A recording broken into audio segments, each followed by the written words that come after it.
Loud speaker तनाज़ा, योगी हुकूमत ने अपनाया सख्त रवैया, 125 लाउड स्पीकर उतारे गए।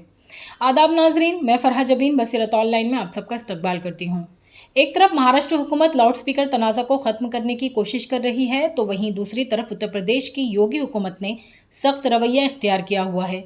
उत्तर प्रदेश में कई मजहबी मकामात यानी इबादतगाहों से लाउड स्पीकर हटवाए गए हैं, तो हज़ारों मकामात पर लाउड स्पीकर की आवाज़ धीमी की गई है।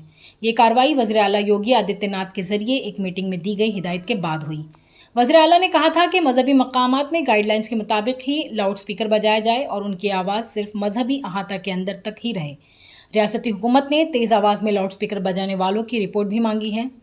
मीडिया रिपोर्ट्स के मुताबिक ADG law and order Prashant Kumar का कहना है कि अभी तक उत्तर प्रदेश में 125 मजहबी मकामात से लाउड स्पीकर हटवाए गए हैं। अलावा अज़ीं तकरीबन 17,000 मजहबी मकामात पर लाउड स्पीकर की आवाज़ कम की गई है। प्रशांत कुमार ने बताया कि हुकूमत ने तेज़ आवाज़ में लाउड स्पीकर बजाने वालों की रिपोर्ट तलब की है, जिसे 30 अप्रैल तक पेश किया जाना है। मुस्लिम तबका माह रमज़ान में खुसूसी इबादत में मशगूल रहता है और आइंदा जुम्मा इस माह का आखिरी जुम्मा होगा। इसके पेश नज़र एडीजी लॉ एंड ऑर्डर ने मुस्लिम तबका के कई मोअज़्ज़ज़ शख्सियतों से बात की है।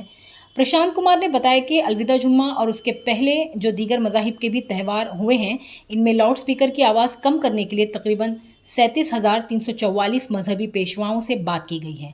ईद के तैयारियों से मुतालिक उन्होंने कहा कि 75,000 ईदगाह और 20,000 मस्जिदों में नमाज की अदायगी होगी। इन सभी मकामात पर बात की गई है और कहा गया है कि लाउड स्पीकर की आवाज़ को या तो अहाता तक ही महदूद रखी जाए या फिर लाउड स्पीकर हटा दिया जाए।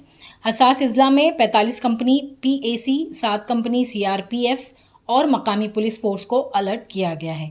नाज़रीन, इस तरह की ताज़ा तरीन खबरों को जानने के लिए हमारे चैनल बसीरत ऑनलाइन से जुड़े रहिए। हमारे चैनल को सब्सक्राइब कीजिए, लाइक कीजिए, शेयर कीजिए, हमारे फेसबुक पेज को लाइक कीजिए, हमारे ट्विटर हैंडल को फॉलो कीजिए। शुक्रिया, खुदा हाफ़िज़।